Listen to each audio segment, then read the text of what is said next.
মাথার উপরে যেদিন সূর্যটা নেমে আসবে, সূর্যের তাপে গুনাহগারের মাথার মগজগুলো ভাতের মারের মতো ফুটতে থাকবে। ওই সময় সহ্য কেমনে করবি?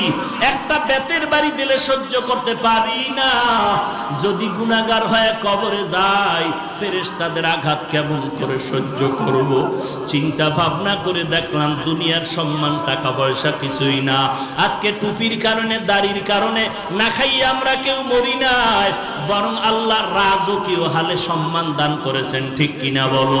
হাজী ইমদাদুল্লাহ মুহাজিরে মক্কি রহমাতুল্লাহ আলাইহি যত কিতাব খুলে দেখে কোনো লেখা নাই, সব সাদা সাদা সাদা। আবার সামনে কিতাব খুলে সাদা, কোনো লেখা নাই। এইভাবে করে করে করে করে কোনো কিতাবগুলোর শেষ পর্যন্ত